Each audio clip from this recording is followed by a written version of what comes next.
मंत्री जयराम ठाकुर आज दिल्ली में उन्होंने आज हिमाचल भवन में मीडिया सेंटर का उद्घाटन किया और यहाँ पर हमारे सहयोगी राजीव रंजन ने उनसे बात की। जयराम ठाकुर ने बातचीत में कहा कि हिमाचल प्रदेश में उन्होंने कठिन समय में जनता के लिए काम किया है और आगे भी करते रहेंगे।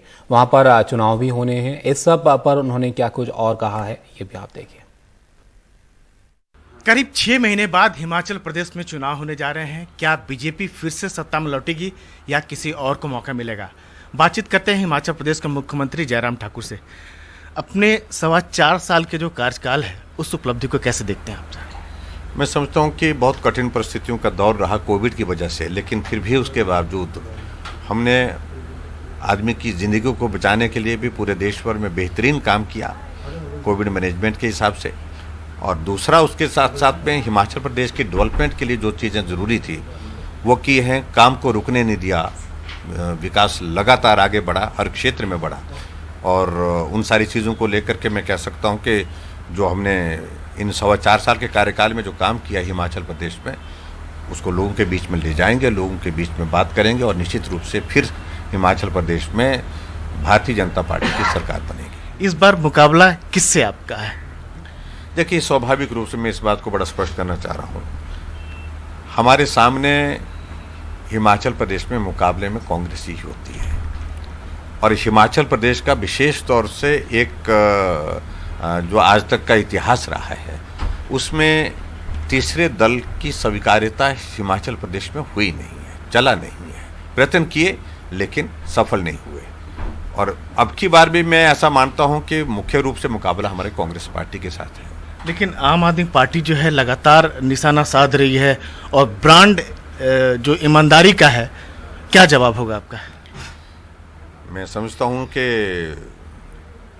प्रयास करना सभी दल के लिए आवश्यक भी होता है। वो प्रयत्न कर रहे हैं, प्रयास कर रहे हैं। और ख़ास तौर से जिन बातों का जिक्र करने की कोशिश कर रहा हूं, उन बातों का हिमाचल प्रदेश में कोई बहुत ज़्यादा असर नहीं है। हमारी 4.25 साल की कार्यकाल की इस अगर बात कहें, कोई हिमाचल प्रदेश में उंगली उठाकर नहीं कह सकता है कि सरकार पर ये आरोप है। ईमानदारी की अगर बात करते हैं केजरीवाल जी, तो पूरा कॉन्ट्रैक्ट उनके नाम पर नहीं है। पूरे देश भर में हिमाचल देवभूमि के नाम से जाना जाता है। और देवभूमि हिमाचल प्रदेश में जब से हमको हिमाचल प्रदेश में सरकार चलाने का ये सौभाग्य प्राप्त हुआ, आदरणीय प्रधानमंत्री नरेंद्र भाई मोदी जी के आशीर्वाद से, उनके मार्गदर्शन में, जगत प्रकाश नड्डा जी हमारे जो पार्टी के राष्ट्रीय अध्यक्ष हैं, अमित भाई जी हमारे पार्टी के वरिष्ठ नेता और केंद्रीय गृह मंत्री, उन सब के मार्गदर्शन में हम हिमाचल प्रदेश में पार्टी को चला रहे हैं। और हिमाचल प्रदेश में वर्तमान सरकार पर किसी भी प्रकार का ऐसा नहीं है कि जो उस पर उंगली उठा करके लेकिन वो कह सकते हैं। वो तो कहते हैं कि हिमाचल प्रदेश को आपने बर्बाद कर दिया। देखिए, उनके कहने से कुछ नहीं होता है, ना कोई आबाद होता है ना बर्बाद होता है। उनको इस बात को समझना चाहिए कि हिमाचल प्रदेश में आज से पहले की परिस्थितियों का अगर वो जिक्र करें वो अलग बात हो सकती है, लेकिन वर्तमान परिस्थिति में भ्रष्टाचार के लिए हिमाचल प्रदेश में कोई जगह नहीं है। इस बात को बड़ा मैं स्पष्ट कर रहा हूँ। क्या हिमाचल प्रदेश में भी इस बार चुनाव जो है फ्री बिजली, फ्री राशन के नाम पर लड़े जाएंगे? नहीं, देखिए, हमने इस तरह का कभी नहीं कहा है। और मैं बड़ा स्पष्ट कर रहा हूँ, कुछ वर्गों को रियायत हमने जरूर दी है और सभी सरकारें देती हैं अपने अपने क्षमता के, अपनी जो उनके फाइनेंशियल वहाँ की कंडीशन है, परिस्थिति है, उसके अनुरूप देती हैं। और ऐसे में हमने भी कुछ दी हैं, लेकिन ऐसा नहीं है जैसे कि भाई सब कुछ फ्री करेंगे, ऐसा करेंगे, वैसा करेंगे। ये संभव भी नहीं है, व्यावहारिक भी नहीं है। और मैं ये कहना चाहूँगा, हिमाचल प्रदेश में जो हम कर रहे हैं उन सारी चीज़ों से लोग अच्छी तरह से जो है वो सहमत हैं, वो सहयोग दे रहे हैं। इस बार एंटी इनकम्बेंसी फैक्टर का भी डर है?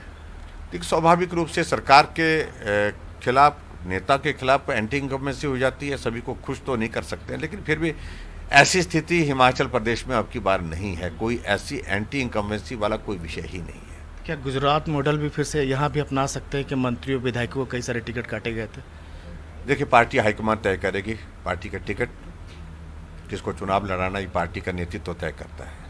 और उसके लिए कुछ चीज़ें बेसिक होती हैं कि कौन बेहतर कर सकता है परफॉर्म चुनाव के परिणाम की दृष्टि से, और कौन जो काम करते हुए अच्छा काम जिसने किया है उसके लिए आकलन के लिए एक नहीं अलग अलग पैरामीटर्स हमारी यहाँ पर रहते हैं। और उसके बाद पार्टी सर्वेक्षण करती है, पार्टी फीडबैक लेती है और विनेबिलिटी क्राइटेरिया रहता है और पार्टी का नेतृत्व तय करता है। पार्टी का नेतृत्व जो तय करेगा, जो निर्णय होगा उस निर्णय के साथ चलेंगे, सरकार बनाएंगे। एक अंतिम सवाल कि हिमाचल में यह भी रहा है कि रिपीट नहीं होता है खास तौर से, कैसे देखते हैं? लेकिन कभी तो शुरुआत होती है।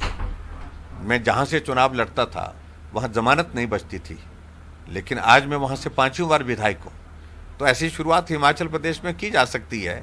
और अब की बार तो आपने देखा है कि उत्तराखंड में जब से अस्तित्व में आया तब से सरकार कोई रिपीट नहीं हुई थी, लेकिन अब की बार फिर रिपीट हुई है। उत्तर प्रदेश में कितने सालों के बाद वहाँ पर सरकार रिपीट हुई है, योगी जी वहाँ पर फिर से बने। तो ऐसे में हम हमेशा इस बात को तय करके चलेंगे, ये नहीं हुआ है तो नहीं होगा, ऐसा नहीं है। निश्चित रूप से अब की बार होगा और रिवाज भी बदल गया है, परिस्थितियां भी बदल गई है। हिमाचल में भाजपा की सरकार है, भाजपा की सरकार बनेगी। तो ये थे हिमाचल प्रदेश के मुख्यमंत्री जयराम ठाकुर, जिनका मानना है कि इस बार इतिहास जो है नया बनेगा हिमाचल में, यानी फिर से बीजेपी की सरकार बनेगी। नई दिल्ली में कैमरामैन कानू पात्रा के साथ राजीव रंजन, NDTV इंडिया।